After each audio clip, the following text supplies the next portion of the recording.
2, Fat Darrell. Named by MAXIM magazine as the best sandwich in the country, the Fat Daryl, specialty of the Rutgers University campus. It features chicken fingers, mozzarella sticks, and French fries inside the sandwich. That's right, looks like a deep-fried Swiss Army knife.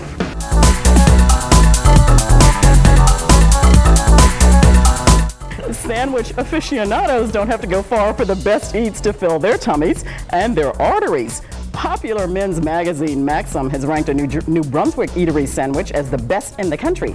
RU Grill's Fat Daryl nabbed the mag's top honor. The virtual meal on a roll is made of chicken fingers, mozzarella sticks, and French fries. It's really more than most people can eat, but very, very good. Daryl Butler came up with the idea for the sandwich 7 years ago when he was a sophomore.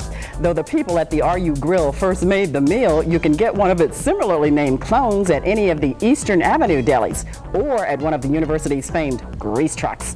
One local sandwich has been named the best in the country, and we're going to try it in a minute. But first, be careful. This baby is not for the calorie conscious. Oh, it's just rich, it's sweet, it's tasty. It's delicious.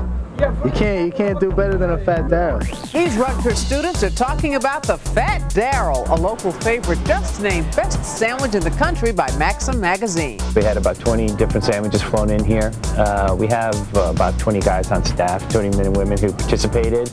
Took about 4 hours, had a lot of beer, and it was great fun. The sandwich is not for the health conscious. It consists of fried chicken fingers, fried mozzarella sticks, and French fries. Top that off with a generous helping of marinara sauce, add a little tomato, and voila! It's kind of like a chicken parm on steroids, I guess. Daryl Butler invented the sandwich when he was a Rutgers student. He asked a food truck vendor to combine 3 items from 3 different sandwiches to cheaply satisfy a late-night craving. I just stood out there eating. I was happy they'd only charged me $4.50 or something, but then the next 10 people in line got the same things. The Fat Daryl was so popular, the food truck owner, Abdul Eid, ended up opening his own restaurant. It's his best seller. On a Friday night, I sell like hundreds of them. Daryl says he hasn't made money on his invention yet, but he'd like to. I didn't expect all this. I was just being cheap. I was a poor college student. Well, we're going to show everybody what's in it. Let's see. So we're talking French fries, marinara sauce, lettuce.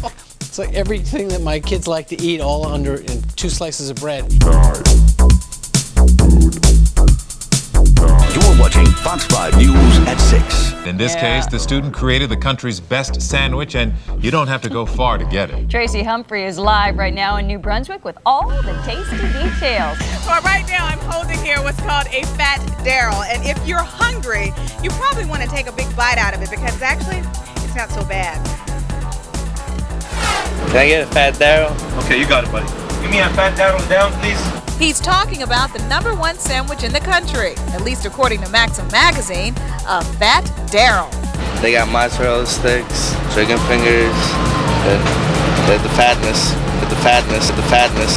A lot of fried stuff. It's a nice combination. That's exactly what Daryl said the night he invented the sandwich. I had a craving for 3 things. I wanted chicken fingers, French fries, and mozzarella sticks, but I didn't have the cash for it. So Daryl talked the guy into putting all the ingredients into a sandwich, and from then on, it was a big hit. So the guy behind me, he was like, yeah, that sounds pretty good. Can I get one of those? So he got one, and then the guy behind him, he said the same thing. And literally, I just watched person after person after person get it, and I realized I was onto something. So I'm standing here with the creator of the Fat Daryl. So this is Daryl Butler. Daryl, you're a personal trainer. What are you doing coming up with a sandwich like this? This is pre-personal trainer days, but it's good business. So I can build them up, then I slim them back down, so it keeps me employed. Okay, so when you came up with this sandwich and it just took off, what did you think? I just thought it was cool because I get dates, I get free food, so I was a cheap college student. It worked out for me, but yeah, I never expected to make this level. I mean, this is much more than I ever imagined. Now, it's not only just sold in this location. I mean, it's all over, right? Yeah, it's in about 20 or so locations around New Brunswick. I think it's at Rutgers, Newark, and I heard a couple places around the state might be selling it too. So. Okay, any other plans on a new sandwich? You got any other ideas you want to tell us? A couple ideas. I have to whisper them to you, or maybe I'll make one after you, but we'll talk off camera. Oh, okay. This is good, interesting. Okay, Tracy Humphrey in New Brunswick with, hold on, a Fat Daryl.